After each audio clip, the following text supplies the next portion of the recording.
ফেসবুকের নতুন একটি আপডেট। আপনি ফেসবুকের একটি সেটিংস অন করলেই আপনাকে ফেসবুক টাকা দেবে, অর্থাৎ আপনার ভিডিওতে অ্যাড বসবে, তার মাধ্যমে আপনি ইনকাম করতে পারবেন। এই কথাটা শুনে হয়তো আপনারা অনেকেই আমাকে বকা দেওয়া শুরু করবেন, ভাই এই কথাটা আমার না, ফেসবুক নিজেই বলেছে। তো কথা না বলে চলুন সরাসরি আপনাদেরকে সেটিংসে গিয়ে দেখাচ্ছি আসলে ফেসবুক কি বলেছে, আসলে টাকা দেবে কি না। জন্য আপনি চলে যাবেন আপনার ফেসবুকের সেটিংসে। তো সেটিংসে যাওয়ার পর একটু নিচের দিকে চলে যাবেন। তো নিচে আসার পর দেখেন এইখানে এই যে নতুন একটি অপশন যুক্ত হয়েছে, যেটা আগে ছিল না।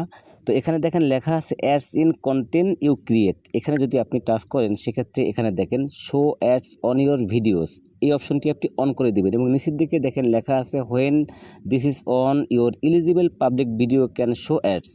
তার মানে হচ্ছে এই অপশনটি অন করা থাকলে আপনার যে এলিজিবল ভিডিওগুলো আছে ওই ভিডিওগুলোতে পাবলিক অ্যাড দেখতে পারবে। এবং এখানে নিচের দিকে লেখা আছে if you turn off this setting, আপনি যদি এটাকে বন্ধ করে রাখেন ads will no longer be place on your video. তার মানে হচ্ছে আপনার